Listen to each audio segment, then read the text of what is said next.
En este mundo injusto y excluyente, siempre hay alguien dispuesto a echar una mano. Organizaciones, cooperantes, voluntarios y mucha gente anónima que lucha por cambiar esta realidad y construir una nueva comunidad. Ellos son los protagonistas del desarrollo. A continuación.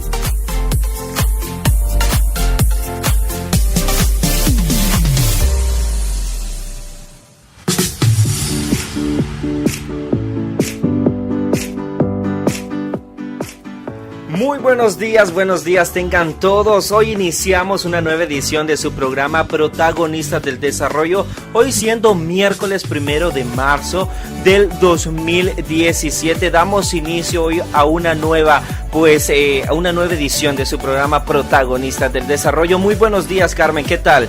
Muy buenos días a todo ese fiel auditorio de RDS Radio 88.9 FM. Nuevamente en una edición más de su programa Protagonista del Desarrollo, ya hoy 1 de marzo, ¿verdad? Ya los meses van volando, Carmen. Así es, Ever, ¿y por qué no damos inicio ya a nuestro protagonista del desarrollo? Porque hoy estamos con altas personalidades aquí en cabina de RDS Radio. Claro que sí, Carmen, solo antes recordarle a la gente que si nos acaba de sintonizar y se pregunta qué es Protagonistas del Desarrollo, este es un espacio cedido por la Red de Desarrollo Sostenible a través de RDS Radio para dar a conocer todas aquellas fundaciones, organizaciones, instituciones cooperantes que están trabajando en pro del beneficio de nuestro país. Pero bien, nos vamos a conocer quién es nuestro protagonista del día de hoy. Hoy estamos engalanados. Así es, Ever, y es que en realidad vamos a tocar un tema muy interesante para la sociedad, el pueblo hondureño y toda la nación. Así es que no nos cambie porque esto es Protagonista del Desarrollo aquí por 88.9 FM.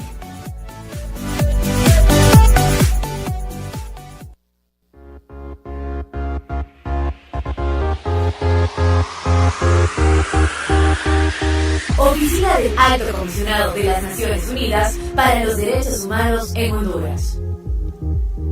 Como parte de la Secretaría General de las Naciones Unidas, la Oficina del Alto Comisionado de las Naciones Unidas para los Derechos Humanos coordina los esfuerzos globales en la promoción y protección de los derechos humanos a través de la cooperación y el fortalecimiento de las instituciones nacionales del Estado y de la sociedad civil. Apoyada por un equipo de oficiales nacionales e internacionales, la oficina en Honduras es liderada por María Soledad Paso, representante residente del Alto Comisionado para los Derechos Humanos.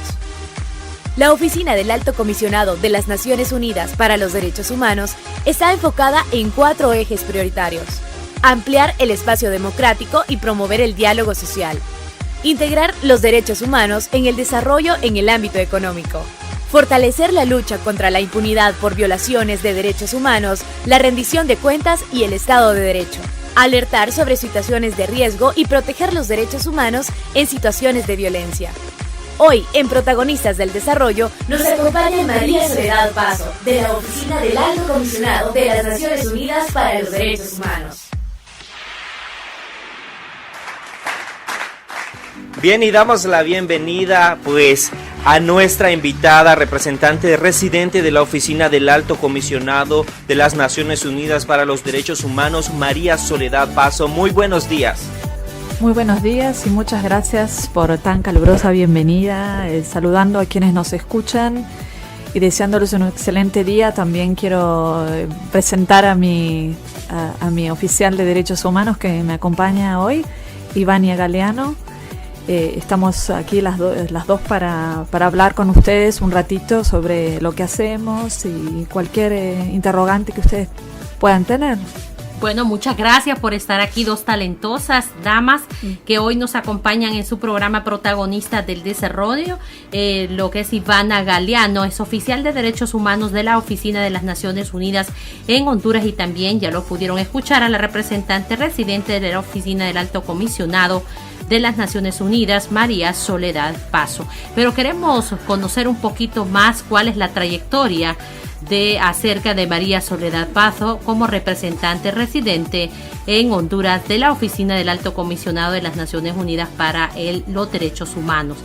Ella es argentina y arribó a Honduras en septiembre de 2016. Del 2014 al 2016, María Soledad trabajó como asesora en derechos humanos en el equipo del país de las Naciones Unidas en Zambia. En este papel, sus responsabilidades concluyeron como asesorar el gobierno de Zambia sobre la implementación de sus obligaciones en materia de derechos humanos, asimismo el desarrollo de relaciones estratégicas con la sociedad civil y la integración de las normas de derechos humanos en el trabajo para el desarrollo. También introdujo con éxito, a través de una serie de presentaciones y seminarios con principales empresas mineras del país, sociedad civil y entidades gubernamentales, los principios rectores de los derechos humanos y los negocios de Hub Rugi. También, junto con el equipo de las Naciones Unidas, defendió mecanismos pragmáticos y viables para mejorar los derechos en comunidades vulnerables, marginados y discriminados, pueblos indígenas y población lésbico-gay. A través de una serie de ejercicios de entrenamiento y orientación, María Soledad Pazo trabajó en la construcción y fortalecimiento de capacidades de las organizaciones locales de la sociedad civil para utilizar eficazmente los mecanismos de protección de derechos humanos de la ONU. Ella también entre 2010 y el 2012 trabajó en la sección de Estado de Derecho de la División de Investigación y Derecho al Desarrollo en Ginebra, siendo responsable de la elaboración de políticas sobre la administración de justicia y acceso a la justicia. María Soledad también fue parte de un equipo de operaciones de la paz de Naciones Unidas, con quienes formuló una herramienta titulada Indicadores del Estado de Derecho. De la misma manera, apoyó la conceptualización del protocolo para la investigación del femicidio en América Latina. También del 2000 al 2006, como miembro de los Derechos Humanos y Asuntos de la Comunidad en la Misión de Naciones Unidas en Pristina, Kosovo, ayudó a desarrollar políticas respecto al retorno forzoso, centrándose en las situaciones de vulnerabilidad y abogando por el no retorno de personas en situación de vulnerabilidad, incluyendo minorías étnicas o religiosas. Así es que hoy está con nosotros. Esta es parte de la biografía de María Soledad Pazo, representante residente en Honduras de la Oficina del Alto Comisionado de las Naciones Unidas para el Desarrollo, para los Derechos Humanos. Excelente, bienvenida, Carmen. Una gran biografía, un gran paso por y faltó toda esta mucho temática. por leerla, felicitamos, realmente un gran trabajo el que ha desarrollado a lo largo de estos años. Pero si comenzamos a hablar acerca pues de la Oficina del Alto Comisionado de las Naciones Unidas, ¿cuál es su trabajo? Bueno, la Oficina del Alto Comisionado para los Derechos Humanos tiene diferentes como agencia de derechos humanos dentro del sistema. Justamente nos ocupamos de todo lo que es observación, monitoreo y asistencia técnica a estados en materia de derechos humanos. Nosotros somos la agencia con ese mandato. Sí, hay varias agencias en el sistema de Naciones Unidas, cada uno con su expertise y sus áreas de trabajo. Nosotros trabajamos sobre derechos humanos y tenemos un mandato bastante único y metodologías de trabajo también bastante únicas. Como tal, el Alto Comisionado tiene diferentes tipos de presencia.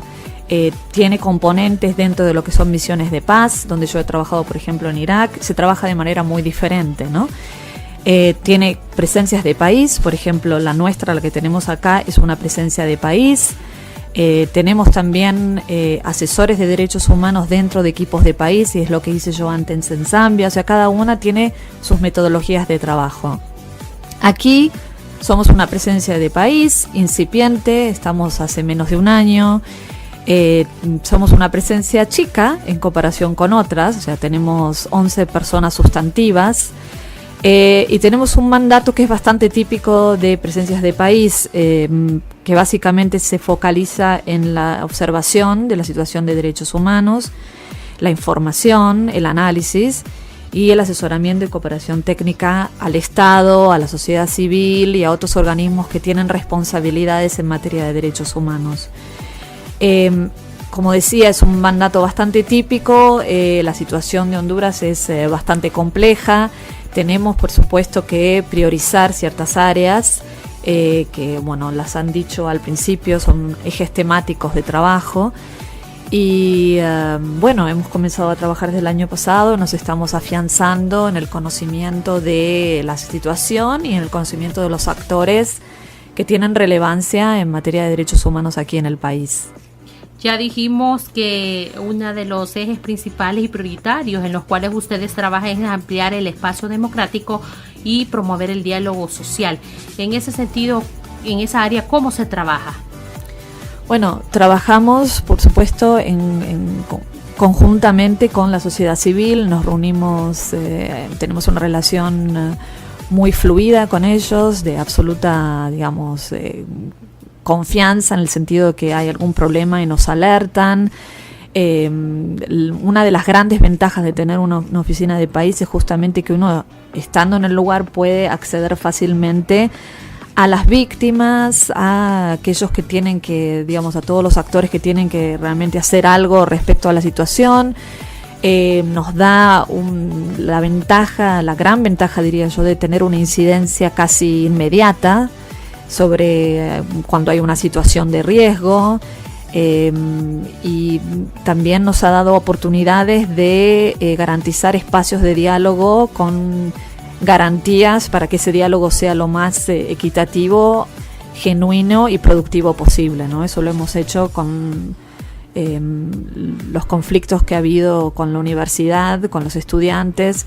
Nuestra presencia ha sido pedida justamente para garantizar que los espacios de diálogo fueran lo más libres y genuinos posibles. Y sobre todo que se cumpla a cabalidad con los derechos humanos, ¿verdad? Exactamente, con los principios de participación genuina, de participación transparente, libres de coacciones y como de una forma un poco garantes de del respeto a derechos, digamos, de libertad de expresión, libertad de asociación, que tienen que darse en cualquier proceso de diálogo o de resolución de conflictos. ¿Usted puede darnos un ejemplo de asistencia técnica que ya la oficina ha brindado al Estado o a organizaciones de sociedad civil o a otros entes importantes? ¿Cómo se dio este proceso? Bueno, acá tengo a una de mis expertas, Ivania, y yo creo que sería bueno también preguntarle a ella cómo ha sido el trabajo de incidencia, de asistencia técnica con el proyecto de reforma del Código Penal. Por supuesto, una de las bases fundamentales para hacer este tipo de trabajo es tener la experticia, ¿no? O sea, saber cuáles son las normativas, que se tienen que aplicar. Eso es absolutamente importante, pero no menos importante es la generación de confianza con los interlocutores, ¿no? Que es una relación que se va construyendo y que podemos decir que es una buena práctica y un ejemplo de cómo realmente hemos podido construir una relación de confianza con el Congreso, ¿no? No sé si... Vamos a cederle la palabra en el momento a Ivania Galeano, y es oficial de Derechos Humanos de la Oficina de las Naciones en Honduras. Ivania, voy a retomar nuevamente la pregunta. ¿Pueden darnos un ejemplo de asistencia técnica que la oficina ya ha brindado al Estado, a organizaciones de sociedad civil o a otros entes importantes, y cómo se ha dado este proceso? Sí, muchas gracias por la invitación, y bueno, es realmente importante para nosotros como oficina el poder un poco compartir con el público en general el trabajo que se ha venido haciendo en este último año. Y sí, justamente como mencionaba nuestra representante, esta asistencia técnica que la oficina puede brindar parte de este, digamos, rico caudal que el sistema tiene en relación a estándares de derechos humanos. Y básicamente la finalidad de la misma es lograr que los diferentes estándares pues queden incorporados en la normativa nacional y en las funciones que realizan las instituciones del Estado, ¿no? Y un ejemplo interesante, como mencionábamos, ha sido el proceso de discusión y adopción del nuevo proyecto de Código Penal. Yo creo que para la oficina fue como el caso, el proceso de partida, ¿no? Que permitió un poco ir desarrollando, como mencionaba nuestra representante, ese mapeo de los actores, ir generando esas confianzas que son trascendentales cuando se tiene este tipo de trabajo coordinado. Y ahí lo que la oficina hizo, partir de identificar justamente los actores relevantes en el proceso. Sabíamos que había un proyecto, un borrador de proyecto que estaba circulando, pero que, digamos, no había sido trasladado tal vez por los mecanismos más eficaces a los actores interesados. Entonces ahí la oficina jugó un rol importante, primero al acceder a ese proyecto y luego ir incorporando en esas dinámicas de coordinación a los actores relevantes. Y ahí vimos que se incorporó a la cooperación internacional. Bueno, era un proyecto que había sido llevado a cabo por la cooperación española, entonces sí se buscó generar ese canal de comunicación directa que permitiese a la oficina pues trasladar sus principales observaciones sobre el proyecto. Se generó también el canal de comunicación con el Congreso de la República, particularmente con la gerencia legislativa, que es, digamos, el ámbito técnico donde se estaba, pues, o donde se ha venido trabajando el proyecto, y también con la sociedad civil. Y ahí fue importante un espacio que se generó desde las diferentes organizaciones, que es el espacio de articulación 611, y lo que se buscó también es contribuir a fortalecer esas capacidades y a potenciar esas incidencias que estaba haciendo la sociedad civil y buscar cómo generar esa conexión y esos canales de comunicación entre el Congreso, entre la sociedad civil y entre, digamos, las agencias de cooperación que tenían un rol dentro del proceso. Y en esa dinámica, pues la oficina pudo generar una serie de documentos desde perspectiva de estándares internacionales, donde he trasladado elementos centrales que se consideran que contribuyen a fortalecer que ese conjunto de tipos penales pues estén cada vez más acordes con los estándares internacionales. Y a partir de ese trabajo articulado con la gerencia legislativa, pues se ha venido dando seguimiento con la finalidad de que pues el proyecto o la parte especial que vaya a ser discutida pues puede estar lo más acorde con esos estándares que la oficina ha promulgado y que busca que se incorpore en la legislación hondureña. Excelente, por si usted nos acaba de sintonizar, está en el programa Protagonistas del Desarrollo a través del 88.9 y hoy nos acompañan pues representantes, la representante residente de la Oficina del Alto Comisionado de las Naciones Unidas para los Derechos Humanos, María Soledad Paso, y Ivana Galeano, oficial de Derechos Humanos. En comparación a otros países, ¿cómo miran la situación de Honduras en cuanto al tema de derechos humanos? Bueno, esa es una pregunta un poco difícil de contestar, primero porque nosotros no trabajamos con rankings, no es que un país está mejor que el otro. Todos los países tienen problemas de derechos humanos, nadie puede, digamos, esgrimir la gran bandera de cumplidores. Cada país tiene sus complejidades. Este país, creo que no es ningún secreto, los tiene y tiene graves preocupaciones de derechos humanos. Lo importante es la voluntad política de salir adelante y de encontrar soluciones que sean compatibles con las normativas internacionales. No quería dejar de mencionar, porque yo creo que es bastante importante, un poco retomando la pregunta anterior sobre asistencia técnica, la participación que hemos tenido nosotros en el mecanismo de protección de defensores, brindando justamente consejo específico sobre la reglamentación de la ley y cómo participamos como observadores dentro del consejo y el comité técnico. Yo creo que eso es importante, es una forma de mostrar una voluntad política, porque sabemos acá que los defensores están en graves riesgos solamente por tener por defender los intereses, ya sea de comunidades, pueblos indígenas.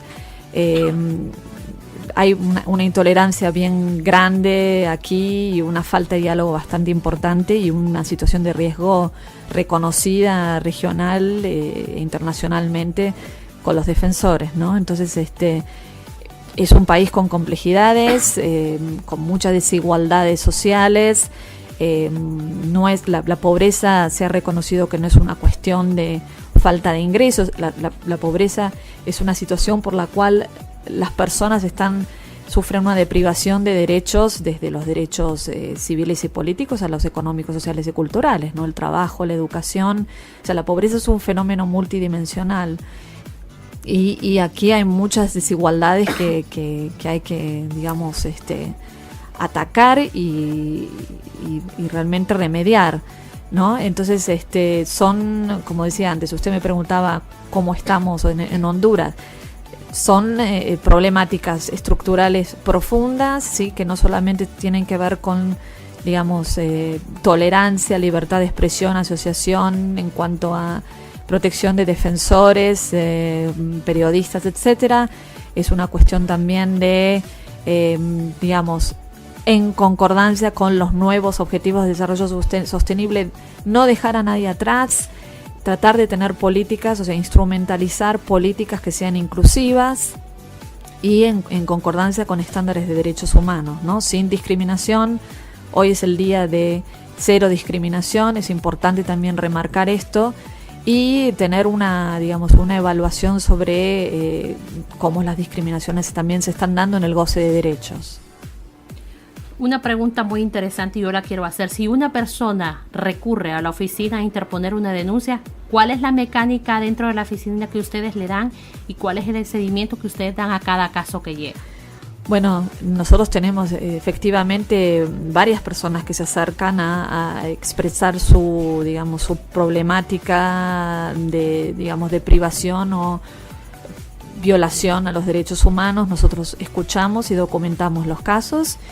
Y después tenemos una, digamos, una metodología para darle seguimiento, ya sea con las autoridades que tienen que ver con el asunto o a través de cartas, reuniones, incorporándolo también a nuestra estrategia. Muchas de nuestras estrategias nosotros las desarrollamos a partir de observación de casos en general, ¿no? Como para ir remarcando cuáles son las problemáticas a partir de la observación de casos y llevarlas a la atención de las autoridades pertinentes para, digamos, ayudar a desarrollar cursos de acción que remedien estas situaciones, ¿no? O sea, las situaciones son bien complejas. ¿Y qué han logrado con en cada caso o en general, qué han logrado con las componentes o factores que han ustedes tenido cerca, como la sociedad civil, los defensores, las organizaciones defensoras de derechos humanos? ¿Cuáles son los logros primordiales que han logrado? Bueno, yo creo que es importante el tema de lograr una mayor comprensión de todas las dinámicas que se presentan aquí.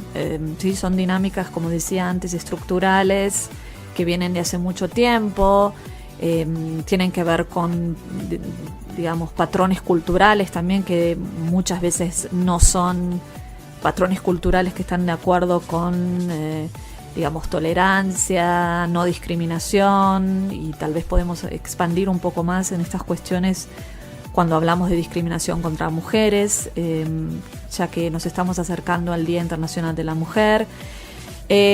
Uno de los, digamos, de los valores agregados que tenemos nosotros como oficina tal vez es el tema de sensibilizar a los actores, ¿no? Sensibilizar a las autoridades sobre estas problemáticas, que estas problemáticas tienen un ángulo de derechos humanos y cuáles son los elementos que se tendrían que privilegiar en respuestas, ¿no? Yo creo que eso es lo más importante cuando uno es una presencia nueva como organismo de derechos humanos.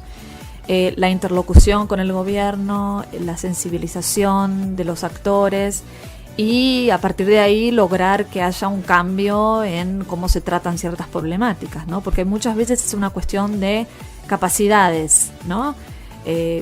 Interactuar con nosotros como un organismo diferente dentro de la familia de derechos humanos, de Naciones Unidas. O sea, el mandato de observación como lo tenemos nosotros no lo tiene otra agencia. Entonces eso es importante también entender, digamos, el valor agregado de muchas veces salir con comunicados por el tipo de repercusión que generan, porque a veces son como, digamos,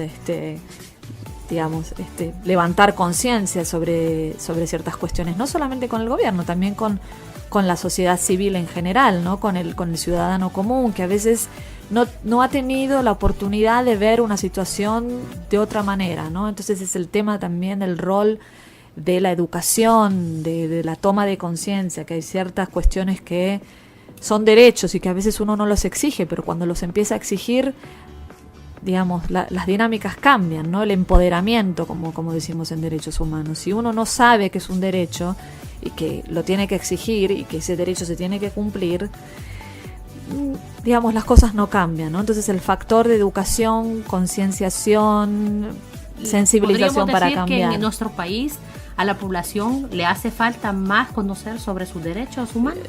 Sí, absolutamente. No solamente en Honduras, ¿no? Yo creo que en muchos países de Latinoamérica las poblaciones han sido marginadas de alguna manera y no ha habido mucha educación en derechos humanos y en educación de derechos, ¿no? Eso ha quedado en algunos profesionales, abogados, ¿no? No todos, ¿no? Los abogados que trabajan en derechos humanos son a veces los que están más capacitados o más conscientes de las dinámicas de la exigibilidad de los derechos, ¿no? No por eso, no solamente con el hecho de ser abogado uno sabe necesariamente derechos humanos. ¿Es un rol que le corresponde a los abogados que estudian derechos humanos o a quién? Yo creo que a todos. O sea, la idea, en el mundo ideal, todos deberíamos saber cuáles son nuestros derechos, ¿no? Y cómo se exigen y cómo se deberían cumplir, en qué estándares, ¿no? El campo de derechos humanos es complejo, ¿no? Y va cambiando todo el tiempo. Imagínense que cuando se firmaron los pactos en el año 1966 había ciertas razones prohibidas de discriminación, ¿no? Raza, edad, nacionalidad, estatus económico, etcétera. Y eso ha ido evolucionando por digamos, demandas y por digamos, la jurisprudencia de los órganos de derechos humanos para incluir lo que ahora está reconocido ampliamente como orientación sexual y identidad de género, ¿no? Entonces, son problemáticas, digamos, son campos que están en constante evolución, justamente también por la participación de la sociedad civil. No quiero hablar demasiado. Bueno, sí, está muy interesante el tema, pero nos vamos a ir a una pequeñísima pausa comercial. Ya retornamos porque este es un tema, como dimos, de mucha importancia para la población hondureña, y más adelante quiero saber cómo debemos de exigir nosotros los hondureños y pues a nivel universal un derecho humano, ¿verdad? Porque es interesante saber cómo lo tenemos que hacer y cuál es la manera adecuada de exigir nuestros derechos. Claro que sí, Carmen, este tema de derechos humanos es un tema que podemos ampliar bastante, y al regresar vamos a hablar acerca de los derechos específicamente de las mujeres en Honduras. ¿Cuál es la situación que se está viviendo? Usted no se despegue del dial de 88.9 porque ya regresamos con más aquí en Protagonistas del Desarrollo.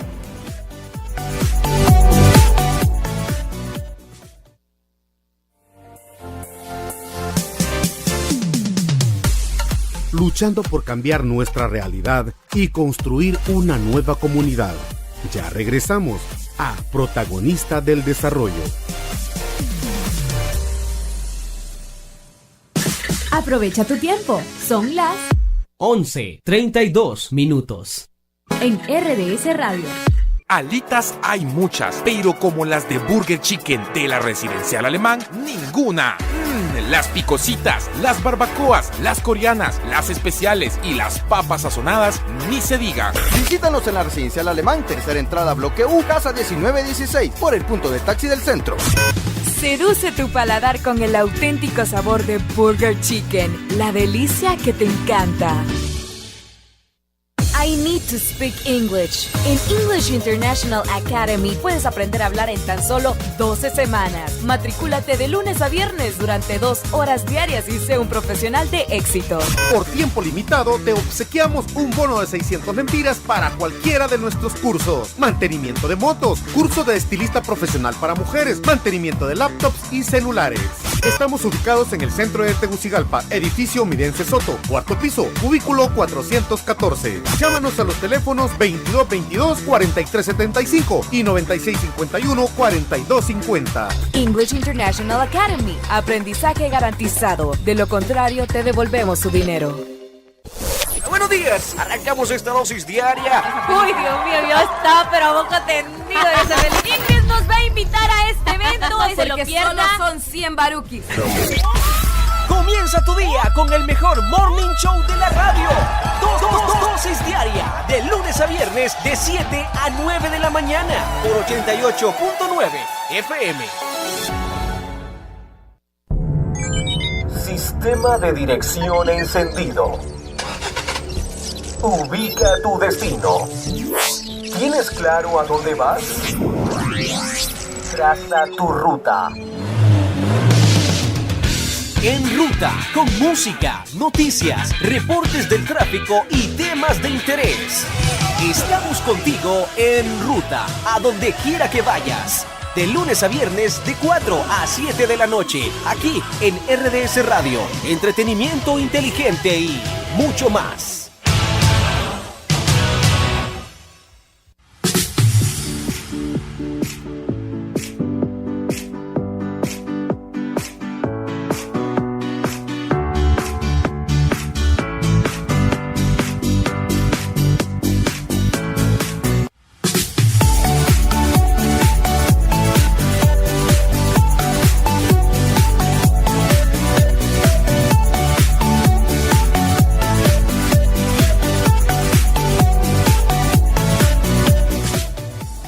Amigos, y continuamos aquí en tu programa Protagonistas del Desarrollo a través del 88.9 RDS Radio. Recuerda que si tú estás en cualquier parte del mundo nos puedes sintonizar a través de www.rdsradio.hn. De igual manera, si quieres comunicarte y expresar tu opinión, porque este es un programa donde también nosotros queremos escucharte, y hoy que estamos hablando de un tema muy importante que es los derechos humanos, usted puede llamar a las líneas telefónicas al 2203-2062 o el 2235-5723. También nos puede enviar un WhatsApp al 8734-6184.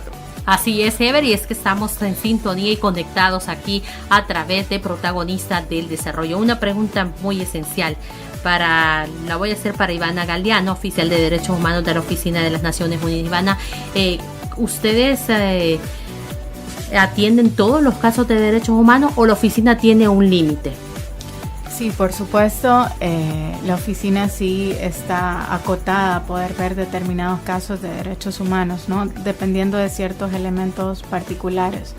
Pero como punto de partida es importante decir que la oficina, su mandato no implica una sustitución de la función o de las competencias de las instituciones y de los organismos nacionales.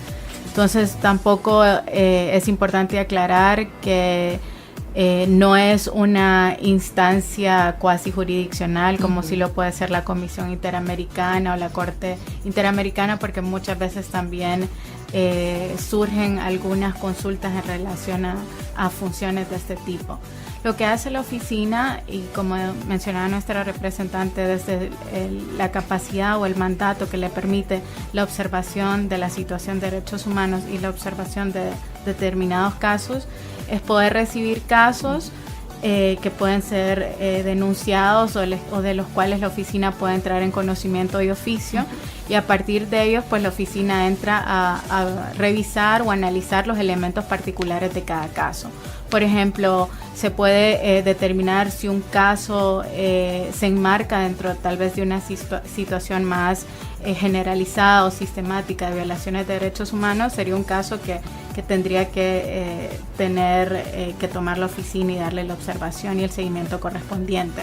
O puede ser también un caso que se refiera a los grupos o las comunidades o las regiones con que la oficina ya está trabajando y está dando un seguimiento, y que pueda también representar una situación que refleja o un caso que manifiesta ese contexto de esa zona o de esa región en particular, o de un grupo en particular, o de un sector en particular que es de interés para el trabajo que viene realizando la oficina. También puede ser casos que se vinculen con las líneas de trabajo que la oficina tiene y que ya hemos expresado. Y lo importante también del relevo de información que se da de estos casos es que por el mandato único de la oficina, desde la observación se pueden entrar a conocer de primera mano, por así decirlo, o directamente las condiciones particulares de esos casos. Y luego esta información que los casos le trasladan a la oficina es lo que permite tener insumos que fundamentan o que dan mayor contenido a la interacción o la interlocución que la oficina luego tiene con autoridades o con instituciones o con otros organismos. ¿Dónde están ubicados para que si alguien nos está escuchando pues pueda acudir a la oficina del Alto Comisionado de las Naciones Unidas de los Derechos Humanos? Estamos ubicados en la colonia Palmira, en el edificio del Sistema de Naciones Unidas. Bueno, es un edificio que casi todos lo conocemos, por Sí. lo decimos, donde está el edificio de Naciones Unidas. ¿Y ahí acuden a la oficina o hay una persona encargada que los atiende primero? No, hay la posibilidad de presentar las denuncias de lunes a viernes en los horarios normales de oficina de 8:30 a 5:30 de la tarde. Ok, pues bien, ya todos saben, ¿verdad?, dónde está ubicada la Oficina de Naciones Unidas para los Derechos Humanos. Hablábamos antes de irnos a la pausa con María Soledad Pazo y estábamos hablando cuál es el mecanismo correcto para exigir lo que es los derechos humanos aquí en cualquier parte del mundo. Bueno, para empezar, cada estado se compromete a, digamos, darle carne a los artículos de cada pacto que, digamos, que ratifica, y se compromete justamente a digamos, institucionalizar mecanismos efectivos de remedio, ¿no? Eso pueden ser, digamos, instituciones de derechos humanos, instituciones nacionales como comisiones nacionales de derechos humanos, órganos jurisdiccionales del Estado, ¿sí? Entonces esos normalmente son los canales a través de los cuales uno puede demandar o exigir los derechos humanos. En el tema de Estado democrático y derechos humanos, se ha ido evolucionando como para entender el tema de participación en el sentido de poder presentar, digamos, al Parlamento iniciativas de derechos, iniciativas de leyes, iniciativas legislativas que materialicen compromisos de derechos humanos. O sea, uno debería poder ir a su diputado digamos, de la zona donde pertenece y presentarle una situación de derechos humanos, de violaciones, y ellos deberían poder responder, ¿sí? Eso sucede en varios países. También lo importante es que a través de los canales de sociedad civil se pueda hacer incidencia sobre ciertas situaciones de derechos humanos. Y bueno, esos son, digamos, los canales más habituales de exigibilidad, ¿sí? Cuando no hay respuesta en el país, se puede ascender un poco a nivel regional. Uno puede ir y presentar su queja a la Comisión Interamericana de Derechos Humanos. Uno también puede recurrir a los órganos internacionales de protección de derechos humanos, como pueden ser los relatores especiales, de acuerdo al derecho que se vulnere, o también a los comités. Se pueden hacer quejas particulares si el comité así lo permite y el Estado se ha comprometido a permitir, etcétera. Es un tema bastante largo, ¿no? Pero hay mecanismos nacionales, como para resumir, y hay mecanismos internacionales para exigir digamos, el cumplimiento del Estado de sus compromisos internacionales de derechos humanos. Definitivamente, bueno, muy bien, porque Carmen, ya todos conocemos cuál es el mecanismo que debemos seguir. Nos vamos a hacer una pequeñísima pausa comercial. Al retorno estaremos hablando precisamente sobre el 8 de marzo, día en que se conmemora el Día Internacional de la Mujer, y estaremos hablando también de los derechos humanos de las féminas aquí en Honduras y a nivel internacional. No.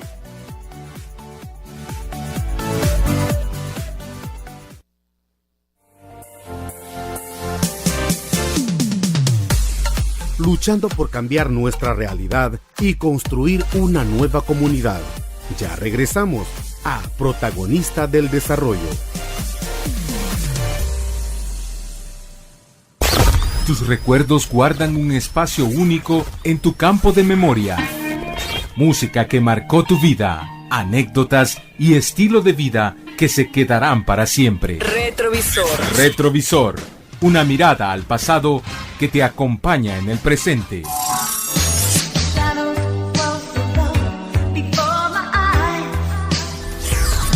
Retrovisor. Todo el domingo desde las 10 de la mañana por RDS Radio. Radio 88.9 FM.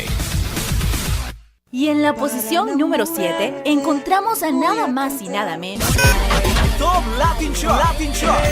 Top Latin Chart, el conteo de los éxitos latinos de la semana. Escucha tu música favorita los sábados de 2 a 3 de la tarde, con repetición a las 7 de la noche. RDS Radio, entretenimiento inteligente y mucho más. You feel me? Pretty boy. Buenos días, arrancamos esta dosis diaria. Uy, Dios mío, yo estaba pero a boca tendido. Ingrid nos va a invitar a este evento. Se lo pierda. Solo son 100 baruquis. Comienza tu día con el mejor morning show de la radio. Dosis diaria, de lunes a viernes, de 7 a 9 de la mañana, por 88.9 FM.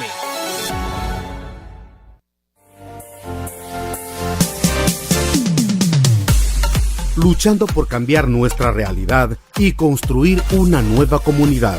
Estamos de regreso en Protagonistas del Desarrollo.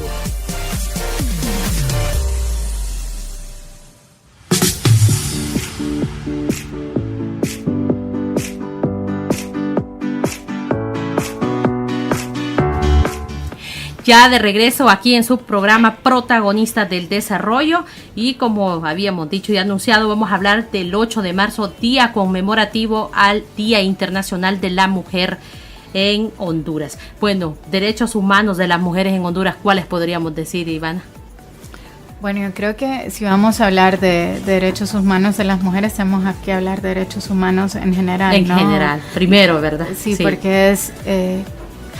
justamente cruza todos los campos de vida pública, privada de las mujeres.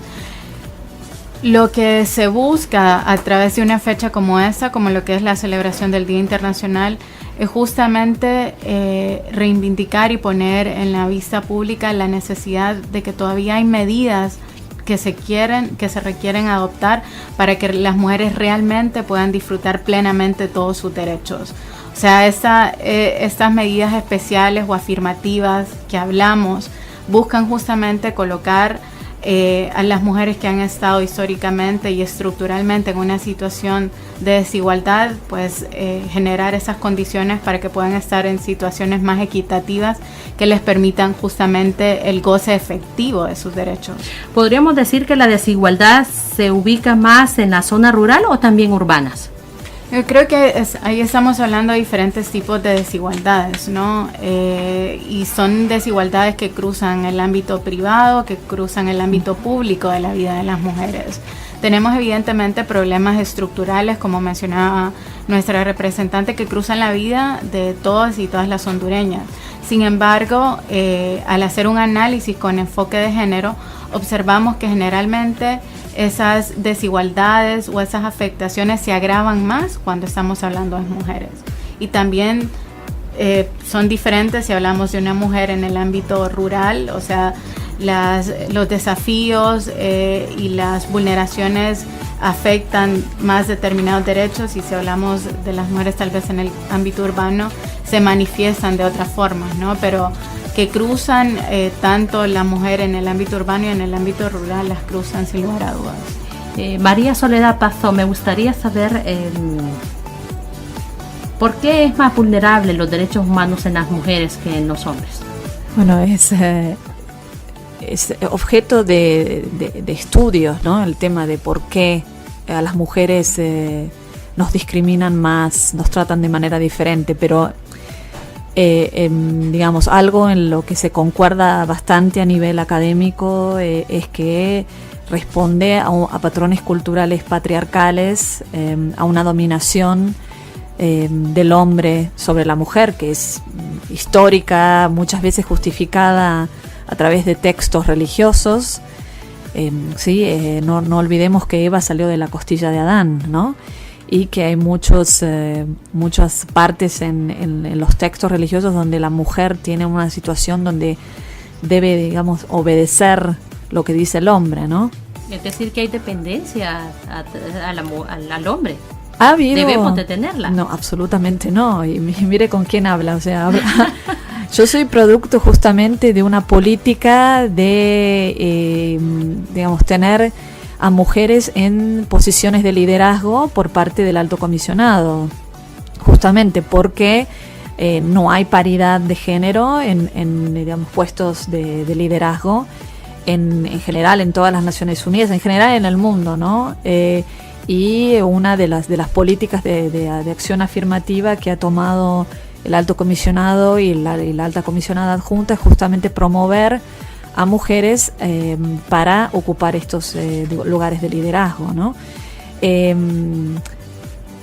Algo que a mí me gusta y que tal vez sea digamos, como para aterrizar el tema de discriminación, que me gusta a veces nombrar, y que a todas las mujeres seguro que nos ha pasado, es el tema de preguntarse a veces cuando uno la tratan de una manera, uno siente la discriminación, ¿sí? La siente.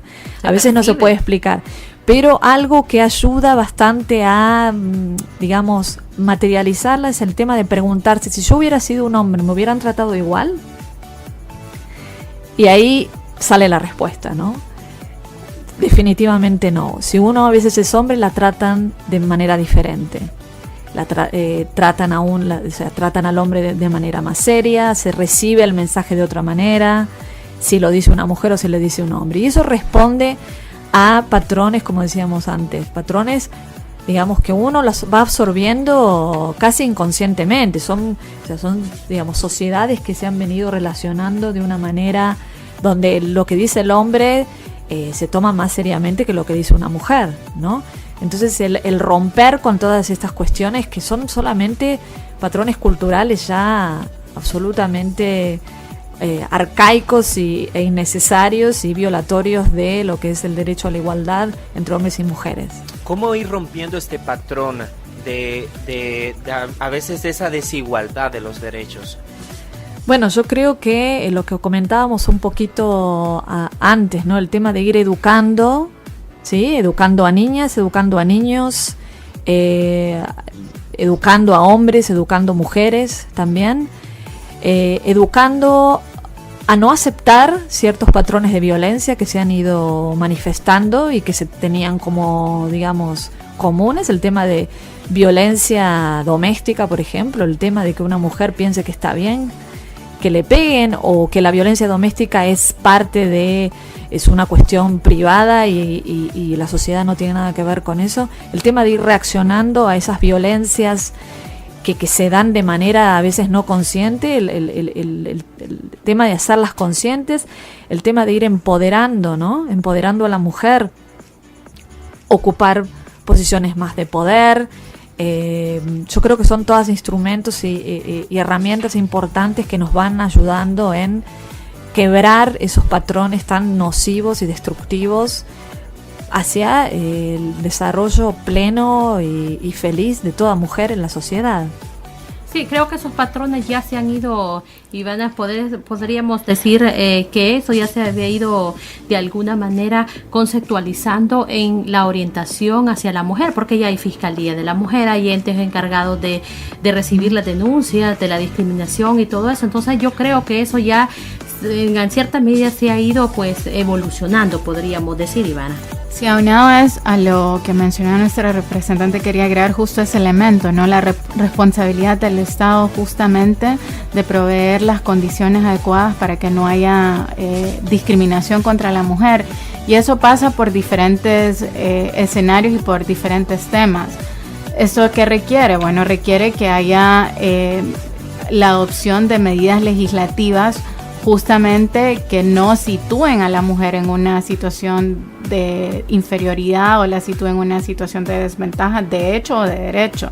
Requiere que haya las instituciones adecuadas y todo el sistema normativo adecuado que tutele los derechos de las mujeres, que prevenga que las mujeres sean violentadas en sus derechos y que sancione cuando estas sucedan, ¿no? Cuando estas violaciones sucedan. Y eso pues justamente pasa porque haya un ministerio público que persiga este tipo de delitos, que persiga las violaciones contra las mujeres, con que haya un poder judicial que las sancione adecuadamente, con que haya instituciones dentro del sector público que emprendan políticas públicas que justamente contribuyan a disminuir esa brecha que hay entre los hombres y las mujeres, que las sitúen en una condición de mayor equidad y que atiendan las necesidades, la vulnerabilidad y las condiciones particulares de las mujeres que muchas veces son invisibilizadas dentro del ámbito de políticas públicas, ¿no? esa mirada particular que requiere la situación de las mujeres generalmente se deja a un lado. Entonces es necesario confluir desde todas estas dimensiones, desde la parte pública, desde la parte institucional, pero también desde el ámbito privado, desde la escuela, desde la educación, desde la salud. Así es, sin embargo, se sigue pues interrumpiendo lo que es un derecho inalienable que es la vida. Siguen dando femicidios en nuestro país y es triste y lamentable porque no hemos podido parar esta situación en nuestro país, se sigue dando muchos femicidios. Para terminar, antes nos han escrito pues a nuestro WhatsApp y me hacen la pregunta: ¿cuál es la valoración que hacen del concepto actual a partir del paquete de reformas al Código Penal y cuál que apreció de que se hizo desde el Congreso Nacional? Entonces quería esa pregunta porque nos han varias personas escrito a través de nuestro WhatsApp y quería ver a través de lo que es la representante residente de Honduras de la Oficina del Alto Comisionado, María Soledad Pastos, si nos puede dar una respuesta a estas preguntas, a este interrogante. Sí, ya lo hemos aclarado en varias ocasiones, pero bueno, lo volvemos a hacer. Ni bien nos enteramos el 4 de enero de este año de este paquete de medidas, nos pusimos a disposición, digamos, de las autoridades para hacer una opinión legal sobre la compatibilidad de las propuestas con los estándares internacionales y regionales de derechos humanos. Se la hicimos llegar a las autoridades, dejamos 12 días la opinión embargada, luego la pusimos a disposición del público, está absolutamente disponible para cualquiera que quiera acceder. En vista a, digamos, que estas propuestas en algunas partes no fueron, digamos, adecuadas a lo que nosotros hemos señalado, lo que hicimos fue hacer un comunicado conjunto. Bueno, hicimos también un simposio nacional donde la gente se podía inscribir justamente para discutir algunos de estos aspectos, ¿no? de las normas penales y derechos humanos, hasta dónde se puede llegar en la tarea punitiva del Estado y hasta dónde no. Y luego lo hicimos también con el Congreso y lo hicimos con la Comisión Interamericana. La semana pasada, en vista a que estas reformas, sobre todo lo que tiene que ver con el terrorismo y la norma, digamos, hija, que sería la apología e incitación al terrorismo, nosotros sacamos un comunicado junto con la Comisión Interamericana de Derechos Humanos donde expresamos nuestra preocupación porque consideramos que esta norma, tal como está definida, de manera imprecisa, digamos, lo que hace es penalizar conductas que tienen limitado valor penal, conductas que no tienen naturaleza ni finalidad terrorista, y pensamos que digamos, el tema de penalizar las acciones execrables, debemos decir, que cometen maras de pandillas, no se logra a través de una ley de terrorismo, sino se logra a partir de consideración de los marcos legales adecuados que pensamos en vista también a los compromisos internacionales que Honduras ha asumido, se enmarcarían dentro de lo que es la criminalidad organizada. Bueno, muchísimas gracias. Sé que fue una pregunta un poco no, así, pero la hicieron nuestros oyentes, todo ¿verdad? Esto está... Y me encanta porque sí. María Soledad Pastor nos hizo pues un recuento oportuno, ¿verdad? De lo Así que fue es, la Carmen. posición de las Naciones Unidas y especialmente de la Oficina del Alto Comisionado de las Naciones Unidas para los Derechos Humanos. Bueno, nos vamos, creo que ya estamos a tiempo, agradecemos, ¿verdad? Pues por haber asistido a nuestro programa Protagonistas del Desarrollo. Gracias y las también a Ivana Galeano. Muchas gracias. Con nosotros, gracias Ivana, pues no nos cambie, sigue en sintonía de RDS Radio ya en breve, poco, para lo que es el programa Control Deportivo con Quique Lanza. No nos cambie, sigue en sintonía de RDS Buenas Radio. Tardes y buen provecho. En este mundo injusto y excluyente, siempre hay alguien dispuesto a echar una mano. Organizaciones, cooperantes, voluntarios y mucha gente anónima que lucha por...